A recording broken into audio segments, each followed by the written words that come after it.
I am not a robot. My job right now is I'm going to try and convince you that I'm not a robot, which means I'm actually going to try and pass a Turing test. A Turing test is to check whether a machine can exhibit intelligent behavior that's indistinguishable from a human being. So even if I were a machine, if I passed a Turing test, that would be cool. But I'm going to try and convince you that I'm human. It's, of course, named for Alan Turing. There's a picture of Alan Turing. And he actually called his test the imitation game. For those of you who regularly come down to the Pickford, when I say the imitation game, you might also be thinking about that version of Alan Turing, a slightly different looking guy, and the movie The Imitation Game, which was actually based on breaking the Enigma code, but there was a bit in it that's in some respects not unlike The Imitation Game because he was trying to play something different than he was. And so the imitation game, a Turing test for Alan Turing, is that you have a conversation with someone who's in a different room via text, which is the way he imagined it back in the 1950s. And the issue there is whether you can discern the thing with which you're communicating. Is it a human or is it a machine? Is it a computer? That's, in essence, the basic of a Turing test. Now, of course, tonight we're going to watch a Turing test as well. So that's why we're going to start talking about a Turing test, because in Ex Machina, it's a movie about a Turing test. And it's actually multiple Turing tests. We'll talk about it a little bit later on, but I won't hopefully not give away anything you don't already know about the film by telling you it's about a Turing test. In starting to talk about Turing tests and about passing Turing tests, I want to start with Captchas. And passing a Captcha. And you know what they are because you've passed them multiple times. They're these sorts of things that appear on a computer screen, on an internet platform someplace where you have to answer some questions, usually type in letters to indicate that you are actually a live human being on the other end of the computer screen. And usually the letters are imperturbable. You can't make sense out of them. I don't know what they are. And then I like the newer versions, which are things like click on the butterflies. Those are always kind of nice too, and those sorts of things. In essence, by doing this, you're trying to demonstrate that you are not a robot, so that you are, in the midst of doing this, passing a Captcha, passing a Turing test. Because what a Captcha is, it's an acronym. It's an acronym for completely automated public Turing test to tell computers and humans apart. So every time you run across one of these things on a computer, on some internet system, you're passing a Turing test to show that you are a human being. The original machine that was an attempt to pass a Turing test after Alan Turing proposed the idea was a computer program called ELIZA. It was written by Joseph Weizenbaum, and it was actually named for another movie or play. It was named for Eliza Doolittle in Pygmalion or My Fair Lady, depending on which version you've seen and enjoyed. And the conversation that Eliza would have with people was based on Rogerian therapy, which is really just reflecting back to the person what they say to you. You can still do this online. You can go to a website and have a conversation with Eliza. That's the beginning of a short conversation I had with Eliza before I got bored. But she always starts with, hello, I'm Eliza. You get to type in something. I typed in, hi, Eliza, I'm Ira. That's my name, after all. She responded back, not recognizing that it's a name. She said, how long have you been Ira? Because this is her basic programming. Is to pick up on the thing that you've said, some content, not know what the content means, but just ask you about that. So I, of course, responded, my whole life. And then she got to her basic default. When she doesn't know what to focus on, she says, tell me more. It's a very simple program, and you can actually still play with it. Just Google Eliza, the Rogerian therapist, or Eliza, the therapist, and you can have a conversation with her. But let's face it. This sort of a conversation is far too easy. And many cognitive psychologists and computer scientists realized it was too easy in a lot of different ways, because in many respects, the fundamental question here is, does the machine actually have a mind? And when we say have a mind, we mean a lot here. And John Searle, when he talked about this in the 1970s, the Turing test, proposed sort of what he called a Chinese room version of the problem, where you're typing in Chinese characters or saying Chinese words, and there's a computer on the other end which is just taking those, turning them around, and putting something back out to you. He said a human being could do it if they had a lot of paper and a lot of rules in front of them and just followed the rules in that sort of a fashion. But that doesn't mean that they actually know what they're talking about. The machine doesn't know what it's doing. It doesn't know what it's saying. It just is engaging an algorithm when it's doing this. The way to think about it in the modern day, I think of it as like Google has a lot of knowledge. Google, in some respects, has all the knowledge in the world in it. But Google, at the same time, doesn't know anything. Because Google doesn't understand what it's talking about. It doesn't even know that it's talking about something in that sense. And so here, when we really want to sort of pass the Turing test, we want to pass it to the respect that someone else believes that we have a mind, believes that there's something, not just that I'm up here parroting language or reading off of my screen, or even eventually, hopefully, answering questions or responding to comments and admitting that I don't know the answer to the question. I want to be able to convince you there's actually something inside my head other than just either a computer clicking away or neurons clicking away, that there's actually a mind in there.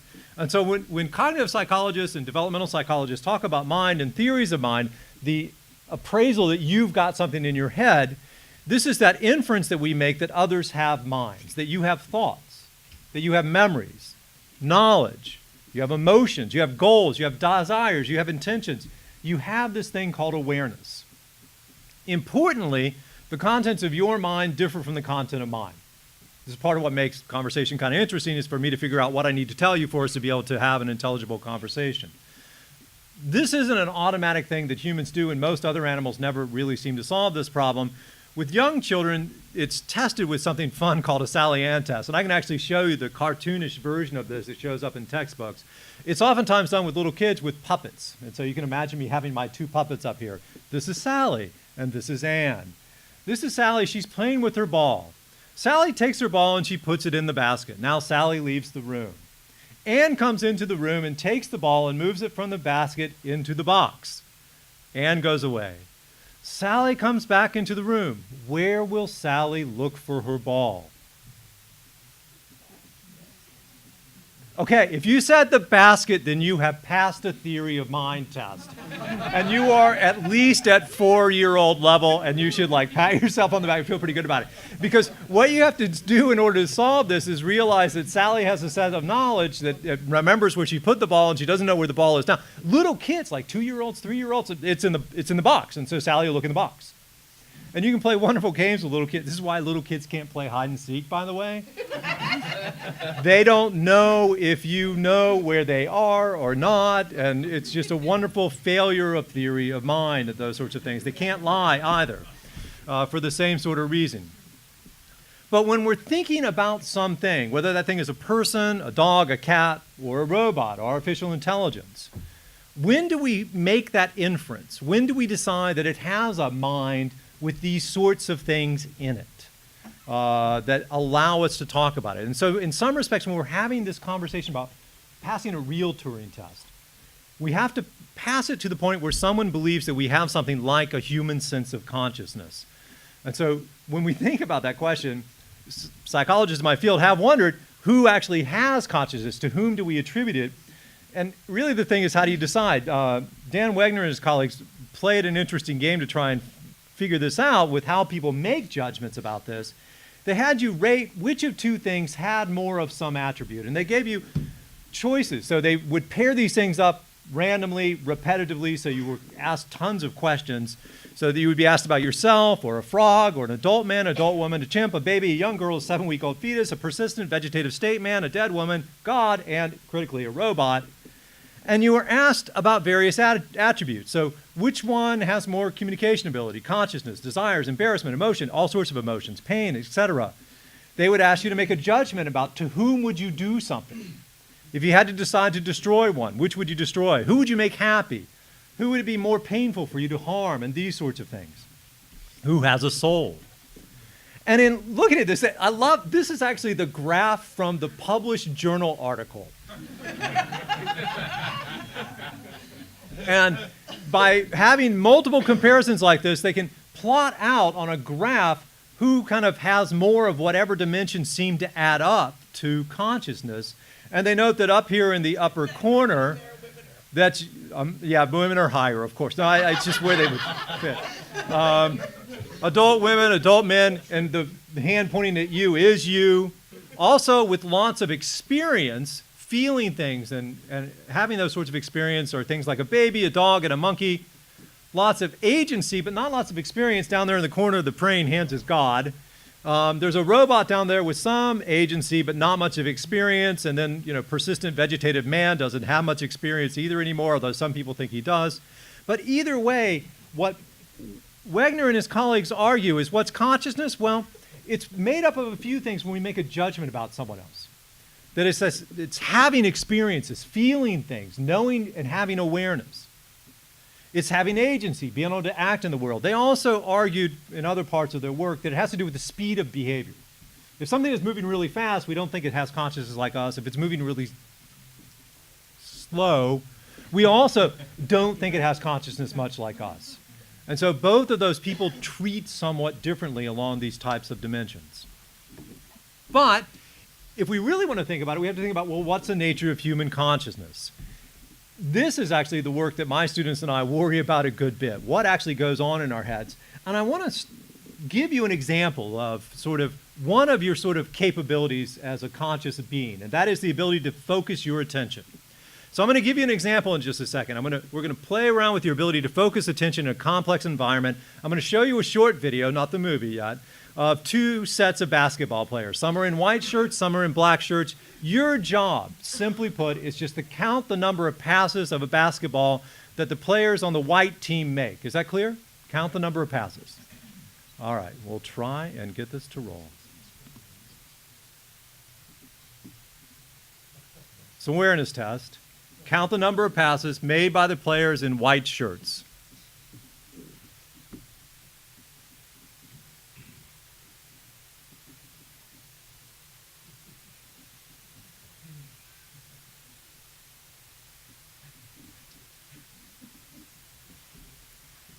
All right, how many did you get? 13. Good, that's the right answer, 13. Okay, good, so you did your job well. Here's the real question. Comes up on the screen in a second. Did you see the moonwalking bear? Some of you did, but a lot of you are laughing nervously, so watch again now and don't count this time. Here comes the moonwalking bear.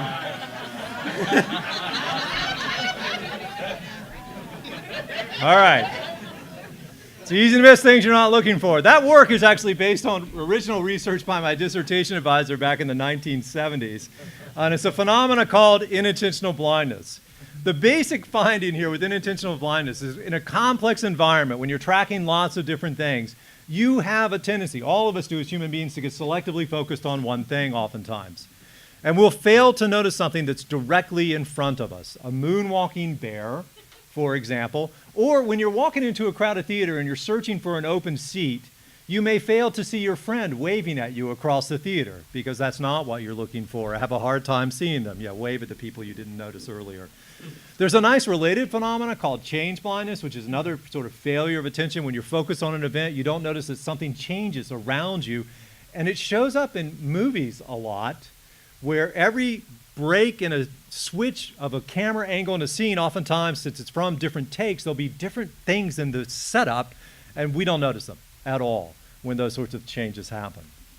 Now, this is interesting because what we expect to happen is the opposite of inattentional blindness is attention capture. We expect that when we're selectively focused, that if there's something unusual, like a moonwalking bear, that we'll notice it. It'll grab our attention, we'll become aware of it. And we do sometimes, but it's actually relatively rare to have that happen, and it usually requires a dramatic stimulus, a dramatic change in the environment to make it happen. A bright light flashing, like a blue light in your rearview window, right, mirror, or the sirens going off, those sorts of things. We expect capture to happen, and we fail to notice all the times when we experience this blindness, this inattentional blindness, we end up with what we call in my field an illusion of awareness. We believe we are substantially more aware of the world than we actually are, when we're really aware of small bits of it that we're focused on and not necessarily everything else. My students and I have studied this a lot. We've mostly watched people walk around campus at Western. So this is actually a lot of fun because you can just monitor people walking on Western because, as it turns out, a lot of them happen to use their cell phones when they're walking across campus. And so we monitor people walking around with cell phones or just by themselves without their phone out, because all of them have a phone with them at all times. It's just a question of whether or not it's out at the moment. I should check to see if I have any new messages. Sometimes they have music players, sometimes they're in pairs, and we just watch them to see how long it takes them to cross red square. Do they change directions? Do they weave? Do they trip? Do they acknowledge other people? Do they run into things? They luckily didn't run into things. But what we find when we're doing this, look, walking's as easy as it gets. You've been doing it since you were that toddler, and you're in a familiar environment. These are students, they're walking on campus. But the cell phone users walk slower, they change directions and weave, they fail to acknowledge people, they're less likely to do that, and they come closer to collisions, and thankfully most people get out of their way. We suspected this was inattentional blindness, that they're just unaware of the world because their attention becomes focused on that cell phone, because that's what we do as humans, that's how our consciousness works. But in order to check that, you need a test for inattentional blindness, and a test for inattentional blindness is that you need an unusual object to see if people notice it. One of the students who worked with me at the time actually would ride a unicycle to campus sometimes. And so, I said, Dustin, maybe we just have you ride your unicycle around. And Dustin responded, I own a clown suit. So this is our unicycling clown study, and I just want to note that clowns are a serious hazard, because you never know when one of those things is carrying a cream pie or is actually the star of some horror film. Clowns are a serious hazard. And what we find in the unicycling clown study, he circled the sky viewing sculpture on Red Square for an hour. We tried to interview everybody that crossed Red Square, so we had some cell phone users, some people walking by themselves, some people with a music player and their earbuds in, and people in pairs. And here's the basic pattern. Over half of people without a cell phone notice the clown. When they're using a cell phone, it's down to 25%. Most of them fail to become aware of the clown. In pairs, people are more likely to see, but that's because two sets of eyes are better than one. If one person notices, they go, hey, look at the clown. And so it's kind of nice that way. So the unicycling clown study, this is inattentional blindness. Cell phone users are less likely to become aware of the clown because it's inattentional blindness. They get focused on the cell phone. And when they're focused on that and divided attention things, they're going to miss all sorts of things. But the funny thing about this is the response. Like your response when you see the moonwalking bear the second time. The vast majority of people fail to see the clown. They kind of turn around. They look, they see the clown then, and they laugh nervously. It's the basic response that you get, and that's a common finding because people are surprised by inattentional blindness in the same way that you were. Now, we didn't stop with just having clowns on campus because it's very common at Western. So instead, we planted a special tree on campus, a money tree. I know your parents told you that money doesn't grow on tree, but we actually planted a money tree on campus. It's actually one of the students who helped collect the data. That's Jesse Ware, great young man. We had the money hung at about head height so that you had to move to not get smacked in the face. And our question is, will people actually become aware of the money in some fashion, either by taking the money? I mean, $3 was all I was willing to put out there at a time. Either taking the money or like looking at it. And we actually had little notes on it that said, thanks for participating in our attention experiment. So some of them actually looked and didn't take it. And so we looked to see whether or not they either took it or looked at it by stopping to look at it. And again, the people using their cell phones are leaving money on a tree. Now, I want to note that most people are leaving money on the tree. We're only like 20% of the other people are noticing the money. It is easy to walk around the world even without your cell phone and not be aware of things. But with your cell phone, you're going to fail to notice all sorts of things. So these cell phone distractions. Cell phones increase this sort of mindless wandering around. People walk poorly. They miss a clown. They fail to respond to money on a tree. Nicely, I will make a note. They don't walk into it, but I'll also make a little side note. Your autopilot's not great. It responds at the last second to things. We have other data on that. So you walk right up to it, and at the last second you move, whereas if you're aware of the tree, you move well in advance. And that's an important note to make. Cell phones are really serious distractions. They're worse than a person sitting next to you. It's worse than other electronic media. It's probably the worst distraction you could possibly have while you're driving is using a cell phone. And I want to make a last note about this. You weren't aware of the moonwalking bear and thought you were doing fine. People who think they're fine when they're using a cell phone while driving are unaware of all the close calls they're having. And they're not going to notice until they run into the one time that it matters. And so anybody who thinks they're fine is actually unaware. They're having an illusion that they're fine, and it's just that, an illusion. They're not fine. The world is avoiding them. So they're experiencing that illusion of awareness. Now, when we're talking about sort of this failure of attention, I want to note that you don't actually have to have a cell phone to lose track of the world around you. This happens reliably all the time, and it's another sort of basic feature of what human consciousness is like, is sort of not staying on track. We instead do a lot of sort of mind wandering or daydreaming or wool gathering. I don't know which phrase you want to use. In my field, we call it mind wandering, where you experience losing focus, where you think you're focused on one thing and suddenly your thoughts have drifted off to something else. You're no longer focused on the thing you wanted to be focused on. You've had the experience probably multiple times of driving home and arriving and not remembering the trip. Yeah? You maybe even forgot to stop at the store when you were supposed to stop at the store and didn't remember until you pulled in the driveway and you said, I might have done that once or twice. You've had the experience, if you were ever a student, of reading a textbook and maybe even turning the pages once or twice and then realizing, I have no idea what I have been reading. And having to back up and find where you last were sort of there and aware because your mind had wandered off someplace else in the meantime. Now that's a self-caught example where you catch yourself being a fool and mind wandering and no longer being aware. In experimental research, we every now and then do probes where we have people reading boring stuff and every now and then we check with them. Hey, what are you thinking about? And regularly they're not thinking about what they're reading and they realize at that moment that they weren't thinking about it. Another sort of failure to stay focused is when you have involuntary thoughts. Ideas that come into your mind when you weren't actually trying to bring them to mind. They're usually cued by something in the environment, an image, a picture, or a thing in the environment, or a place that reminds you of something and brings to mind a thought, or a song can come into your mind and get stuck there for a while. And just, you don't even need to hear the song. You can just hear like a line or two from the song. Like, hey, I just met you. And this is crazy, but here's my number. So call me maybe. And for those of you under 40, you're now going to hate me for the rest of the night because you know the song and you don't like it. Oh, it's a great song. I think it's a cute song and it's a cute video too. I should have played the video because it is really cute. Look, human consciousness is frequently uncontrolled. We try to stay focused on one thing, driving, reading, a conversation, our mind wanders off. I actually think of this as kind of a Goldilocks effect. When you're doing something that's really easy, that's not demanding much of your cognitive abilities, your mind has lots of space and goes wandering off like crazy. But the flip side, when you're doing something that's really hard, very demanding, your ability to stay focused is taxed. And at that point, you fail to stay on task too, and your mind can drift off. It's when you're in that just right point, just enough load that you can stay focused for a while, but not even all that long because you're still human.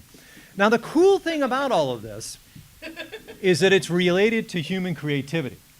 You get a lot of really good ideas when you go mind wandering. And I actually do a lot of my best writing and outlining of ideas when I'm riding my bicycle. And I go riding out in Whatcom County on wide shoulders with flat roads, pretty easy, not cognitively taxing. The city is crazy. But out in the county, I just let my mind churn. I usually queue up a good idea and let it go that way. Go for a walk in the woods without your cell phone. Queue up an interesting idea, a problem you've got. And more than likely, ideas will come into your head when you're doing that. Now, all of this brings me around to one of the things I think I promised to talk about, and that's who's driving. How can you tell who's behind the wheel of a car? Because, a lot of cars have these really dark tinted windshields, and you can't actually see what's in there. And really, these days, the question is it a human or is it artificial intelligence, an AI that's driving the car? Because it could be one of those cute little cars like that, that's a Google car, I think.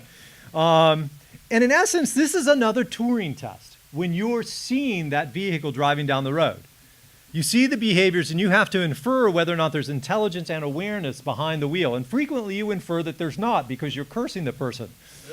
What are you doing? They're weaving. They're probably on their cell phone.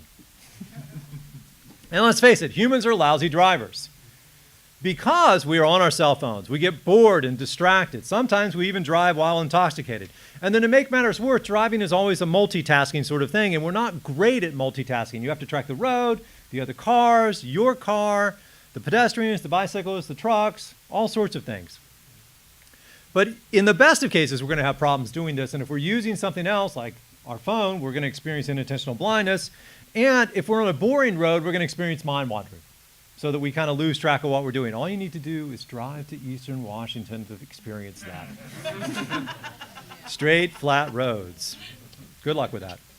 So maybe we'd be better off with one of these fancy self-driving cars in some respects. So will artificial intelligence be better than we are? Well, I think will solve our limitations because it's unlikely to experience our limitations. They're not going to be using their cell phones. It's not going to be bored. It's hopefully not drinking while it's driving. My little Google car. Yeah, gas fumes. I don't know what happens to it then. But they may have other sorts of problems because integrating all of the visual information that's out there is really a lot of work, which they are experiencing as difficult problems. But part of that as well is predicting what other people are going to do on the road. Is the car preparing to stop? Is the pedestrian going to step into the street? What's that bicyclist going to do? Is that car going to pull into the road in front of you? Is the light getting ready to change? It's a lot of predicting other behaviors, other things in the world, and other animals. And having a theory of mind would help. Recently, last week actually, an Uber self-driving car hit and killed a pedestrian in Arizona. I don't know if you've seen that news. We can talk about it later, although the full sort of extent of what failed in that situation is not really clear to me yet, although I've read a lot of news stories about it. It's the sort of situation where the Uber car should have picked it up because the pedestrian came from the left side, so there was plenty of time. If you were driving the car and looking, you would have seen the person even though it was night because there was enough reflection. She was pushing a bicycle. But here the question is this an industrial accident or an intentional act? This is part, again, about asking a question about a Turing test. If your car, when you're not in it, the parking brake releases, rolls down a hill and hits something, we think of that as an accident, not that you were causing it. If you were in the car and could have stopped it and didn't, then we think of it as your fault. And so there's slightly different ways that we understand it. But if a robot behaves oddly and causes damage, do you think of it as an accident, or do you think it's the robot being bad? And robots do sometimes kill human beings, not just the Uber driving car, but I track stories of robots killing things. It's not that I'm really completely worried about robot killers, but there was another accident that occurred a year or so ago, and these happen infrequently, but enough that you should think about it, where they were installing a new set of robots on an assembly line at a Volkswagen plant in Germany, and one of the robots grabbed a human being and crushed the person against a wall. It's like, oh, industrial accident. I'm sure the robot did not intentionally do this when we're looking at these sorts of things. So do you blame the programmer? Do you blame the AI? This is a Turing test at heart when we're looking at these sorts of things. And when we're talking about who's driving, I want to show you one of my favorite robots. I don't know if you've seen these things. This is the Boston Dynamics robots. These things are cool. He wants to go through the door. It's pretty obvious, right? He needs help. I'm kind of worried about whether or not the robots are going to escape and cause trouble, but we won't worry too much about that yet. Maybe later.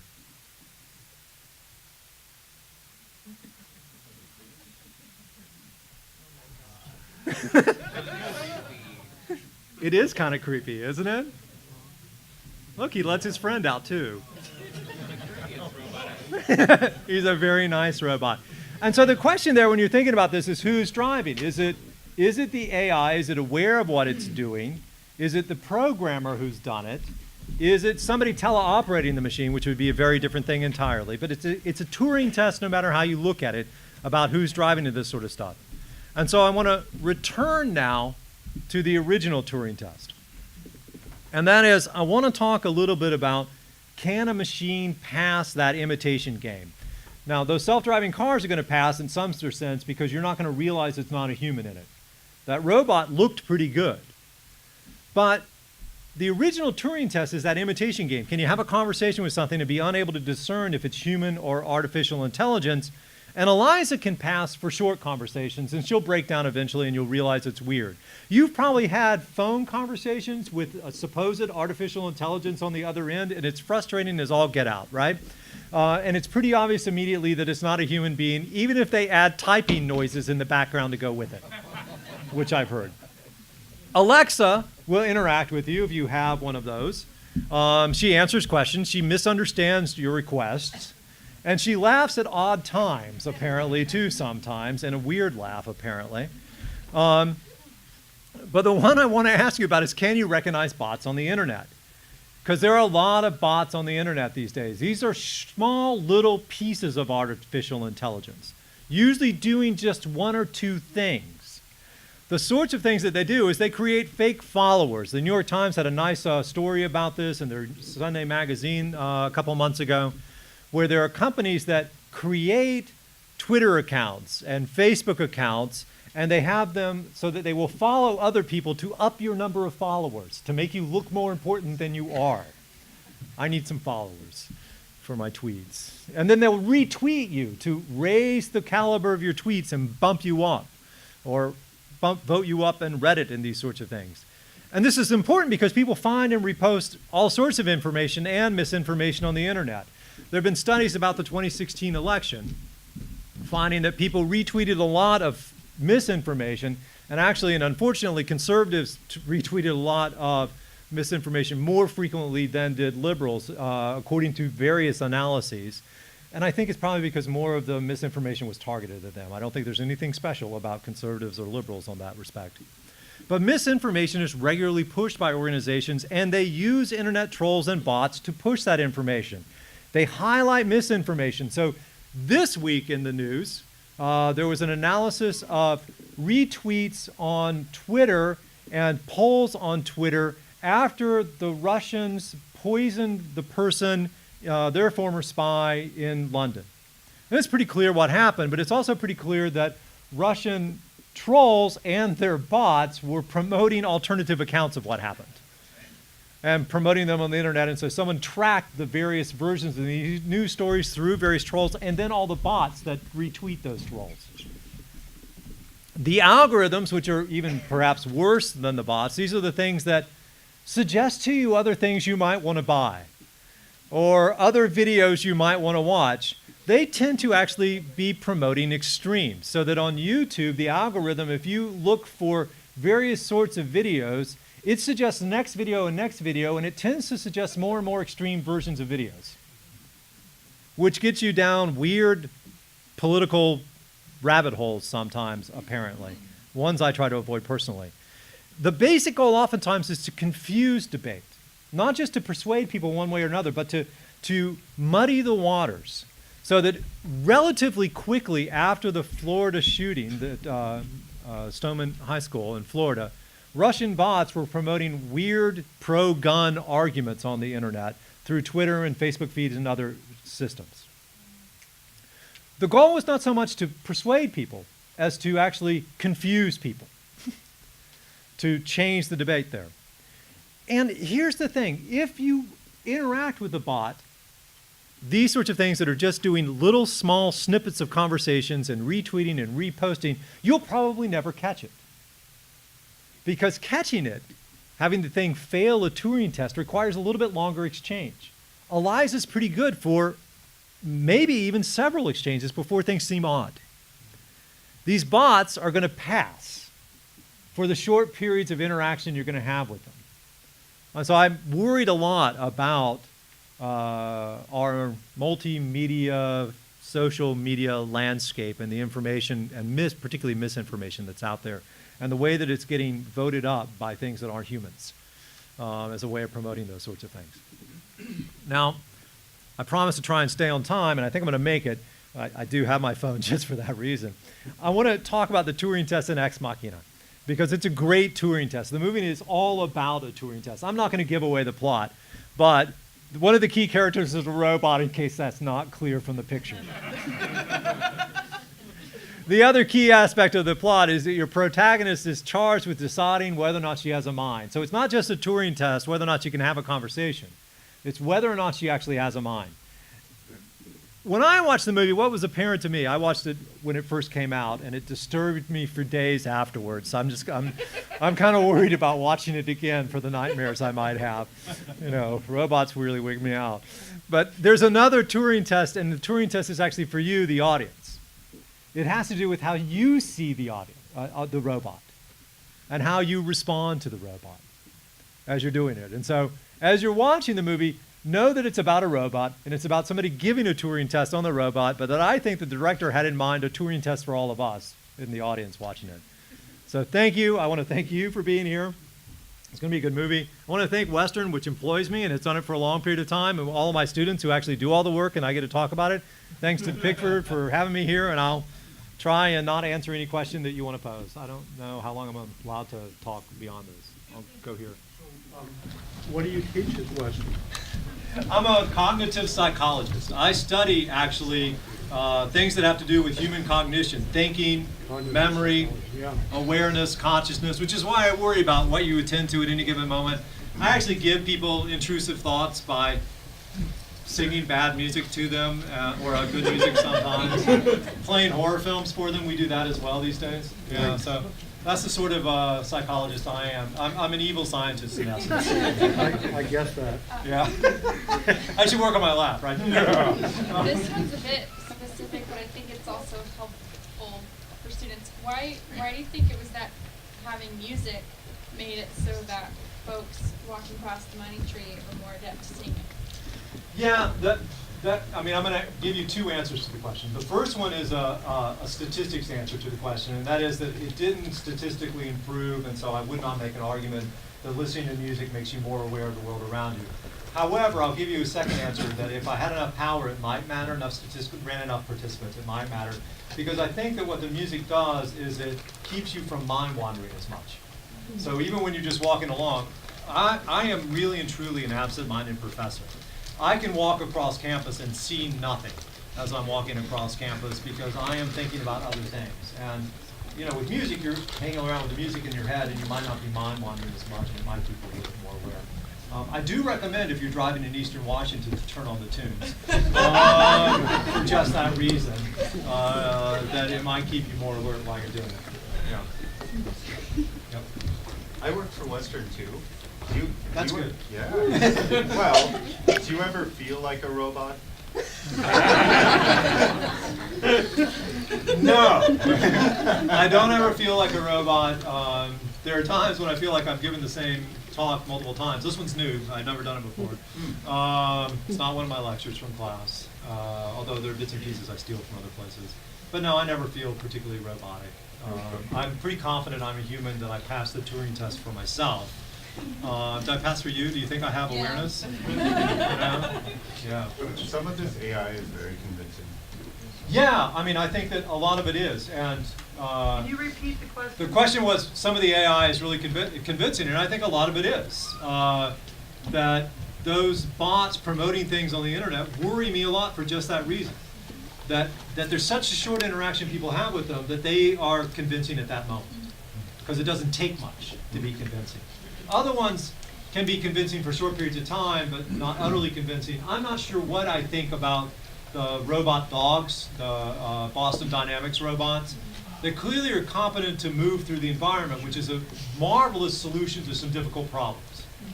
But I'm not sure what they're aware of, and so it's trickier for me to feel that way. They're not a dog. I like dogs.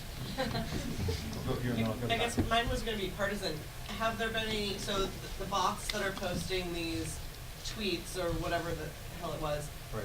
have they done any studies on whether or not the right or the left are more susceptible to following these kind of blanket, oh my God, look at this, throw it out there? So the question here was whether or not sort of the bots and the retweets is there a difference in susceptibility for conservatives versus liberals? There are people who argue that there are, and that conservatives, because of the way in which they evaluate knowledge, might be more susceptible. Personally, I'm not yet convinced of that argument. by any of the data. And I suspect instead that it had to do with the 2016 election and some of the other things going on now, who is being targeted by the bots and for what reasons. That I think that it's not that conservatives are susceptible, that human beings are susceptible. That we all look for information that confirms our worldview. And that we're very good at noticing that when it happens. And some people will feed into that even with misinformation from time to time. Yeah, so I don't think, personally I don't think it's a difference in politics. I think it's who's targeted. So but the conservatives haven't targeted more yes, by the bots. Conservatives have been targeted more by misinformation in the media. You could even argue they have an entire news channel devoted to targeting. I think I'm safe to say that in Bellingham. But you could certainly argue that there's an entire news channel devoted to them. There was a question here. Yeah. So for you, how much does comedy or humor play into these types of Turing tests? Because it seems like robots, base level, but like jokes, like you get jokes, but robots don't, and you have thousands of jokes. You're funny. So that's why I was like, oh, you're human. It's really funny. But, like, robots don't make me laugh. Yeah, I don't know. I mean, does comedy play a role in making the Turing test? I suspect it would, but I suspect that it may be possible to like create bots and artificial intelligence that's pretty good at like coming up with puns. Right. Which would be the sort of humor I use a lot. That's good. Yeah, but so it might be more compelling then, if it tells a good joke, has a good line. Right. This might be more of a question for after the movie, but do you feel like more people empathize with AI than do not? From any studies that you've done, I mean, do you think that people want to be receptive to the advanced intelligence? Or do you think they're more against it? So the question is, do people want to have sympathy for the AI? Do they want to be interested in advanced intelligence? I think it goes a lot of different ways. And actually with robots, I don't study robots really. I talk about them sometimes. But there's this thing they call the Uncanny Valley, where it's kind of close to a human, but it's not close enough, and so it makes you go, ooh. And it makes you really uncomfortable when you see it, because it's just not right. Those dogs, to a certain extent, probably bug you a little bit that way, because they look. I'm calling them dogs, right? Those Boston Dynamic robots. They look a little bit like dogs, and they kind of bug you a little bit because it's not a dog, but it's a little bit like a dog, and so it bugs you a little bit. When you get really close to human, though, suddenly it's back to being okay again. And if it's further away from human, it's okay. And so it's that middle ground. And I'm not sure how we're eventually going to respond to these sorts of things. I mean, we all seem to be okay with Amazon suggesting other things that we should buy. Well, maybe not. Yeah, maybe not. Yeah, it's a little creepy. All right, I'm going to go to the back of the room. Yeah. As a psychologist, do you think the term artificial intelligence might be a little misleading instead of, because intelligence also already implies that there's some kind of mind and some kind of knowledge, whereas something as like inferred intelligence, I mean, especially as an example, our relationship to things like Google Home and Alexa is that we just readily use it and we forget that for it to work on through our voice commands, it has to listen all the time. So that the term artificial intelligence already is a little misleading in our relationship to it. So as a psychologist looking at this, and we do look at this, there are sort of two different ways of thinking about artificial intelligence. One is whether or not it's like human intelligence.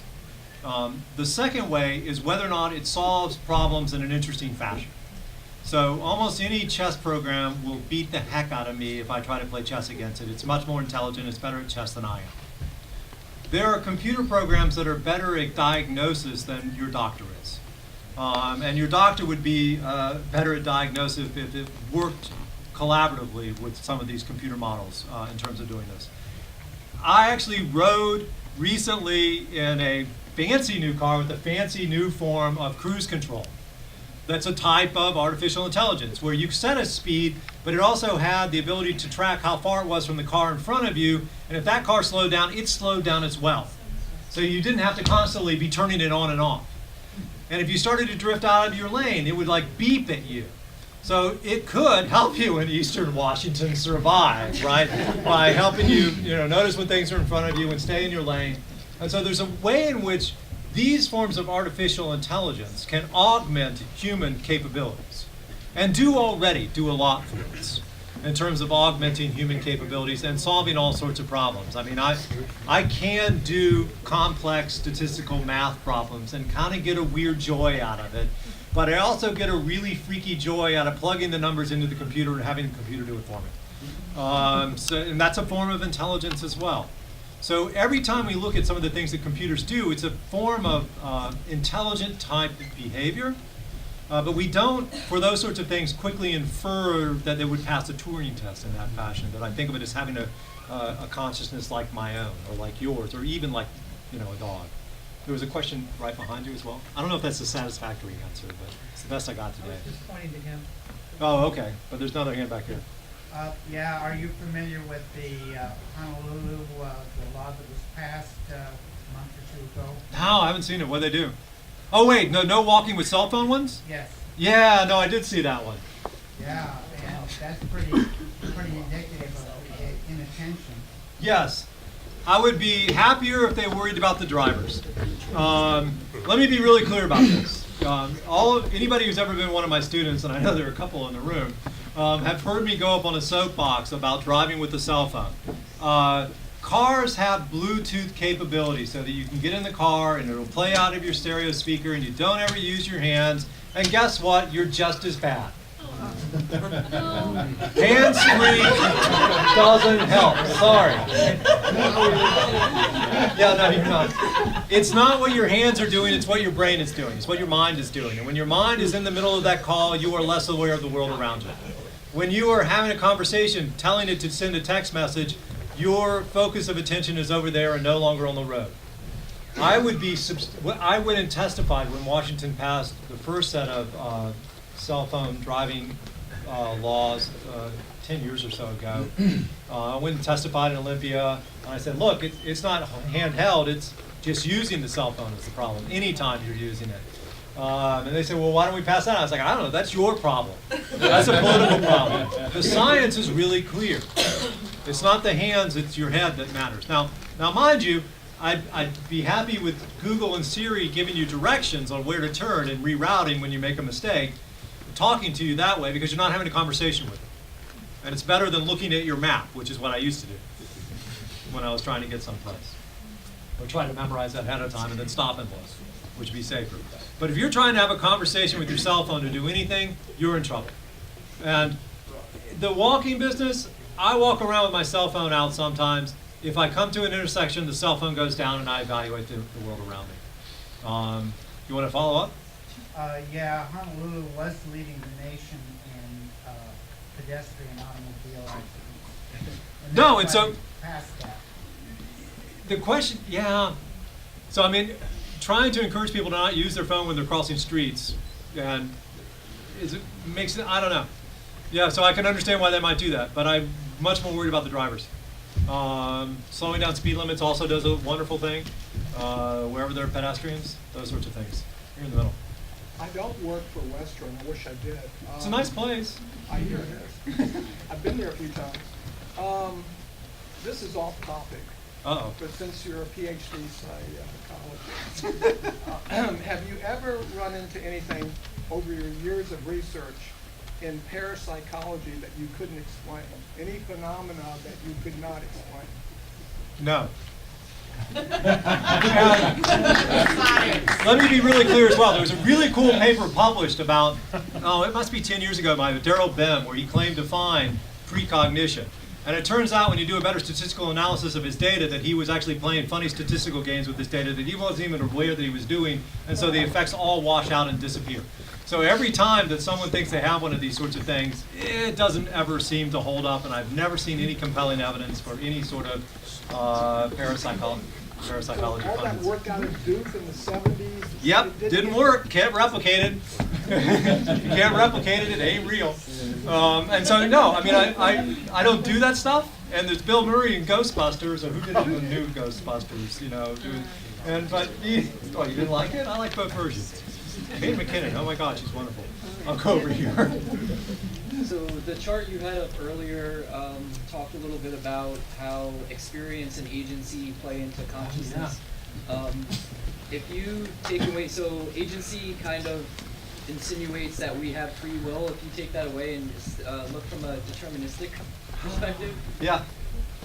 would like a complete AI also sort of prove that determinism's a bit more prevalent, a bit more likely than free will? Yeah, so okay. Free will and determinism, and how does that play into agency? I mean, most days of the week, I'm a scientist, and so I have to be something of a materialist and something of a determinist, thinking that I can predict human behavior and thought processes and trying to understand them. At the same time, the system is relatively complex, and it certainly feels like a lot of the sort of drives are internal drives that are going to guide those things. They're probably mechanistic drives. There are people who argue that there's something that emergent properties from biological systems with enough complexity. I'm not, obviously not completely convinced. So I'm much more interested, on the Wagner scales, he talks about agency, sort of the ability to control some of the world around you, to make your own decisions in the world. We certainly have the capability of being the locus where decisions occur.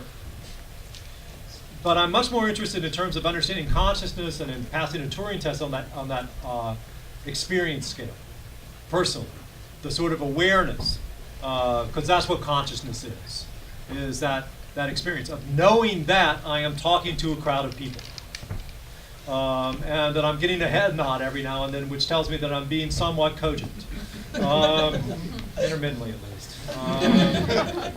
A laugh or two tells me that I passed the Turing test. And so that there's bits and pieces on that sort of experience thing that seem to me to be the crucial pieces of what it means to have a lived experience of being human in that sense. And that so far, they haven't figured out a good way to program it into an AI, although I can see possible ways of doing it in terms of reflective pieces, and but it's hard. And if you get to that point, then yeah, I'm probably going to say it might pass a Turing test, and I might be willing to think it has a mind, or something like a mind. It'll fuck the heck out of me when it does, because what's that point that they talk about where computers suddenly take over the world and wipe us all out? The singularity, yeah, I'm worried about it, I'm not sure how far off we are from the singularity, but I'm a little worried about the singularity. And maybe I watched too many other of these movies, growing up, The Matrix, The Terminator, and those things, but still, these robot movies worry me. Did you want to ask a follow-up? So would you say that something like becoming a parent, giving life, would be something that if you met an AI that was somehow able to reproduce and explain to you that experience and what it was like to them, that would absolutely pass the Turing, hands down for you? Yeah, I don't know. It'd be. I'll wait to have the conversation and see where I am on that one. The species is defined as something that can reproduce. Well, but flies reproduce, and I'm not going to attribute a mind to a fly. True. So they're when I'm looking at attributing mind to other beings, which is what a Turing test is, other things. I think about it not only on sort of the robot-human continuum, but I think on the biological spectrum as well. That lots of other animals, have some forms of awareness. We share some features with them about some of these sorts of things, but there may be some aspects of being human that are unique, in the same way that there are aspects about being these other animals that are unique as well and that we don't experience. So, I'm cool with that.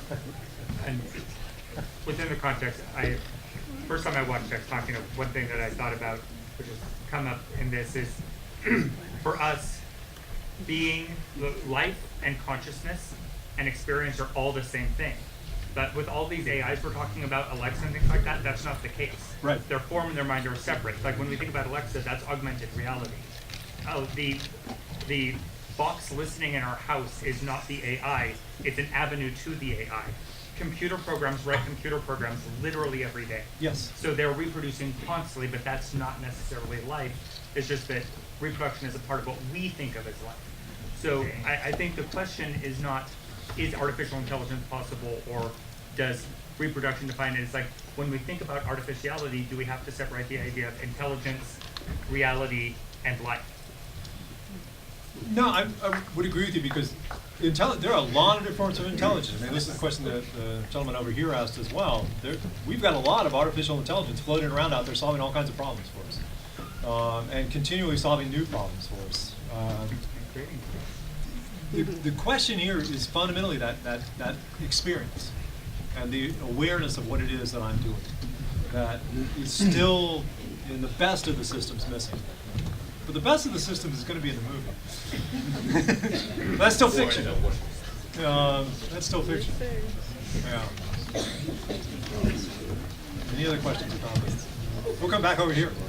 Do you think that maybe you just talked, when you talked about yourself as passing the Turing test, and you talked about the stickers in the audience, do you think that maybe this exact feedback is something that is still something that needs to be kind of rigged? Because especially when we look at the self-driving cars, if I see a self-driving car, I don't see the driver, and therefore my behavior changes.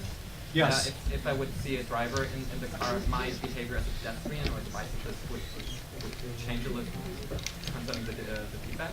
I think that we've underestimated the importance of that sort of collaboration, communication in terms of this, because humans get this. Infants display this on day one. That there is an interchange between a parent and a child, or any adult and a child, that's an ongoing sort of thing, and that it has to be tightly tied in times and synchronized. And you can actually do it over a video channel and the child will still be happy. But if you disrupt the video channel and do a playback instead from just even a few minutes ago, the child will start crying because the adult is no longer directly responsive to everything that they're doing. So that humans get this pretty quickly. Your dog gets this pretty quickly. Lots of animal species do it with conspecifics, other members of their species, really quickly and easily. Eliza's okay. Alexa, slightly better than Eliza in terms of that sort of interaction stuff. But it's a critical piece of the puzzle. You ready to go? Cool. Thank you all very much.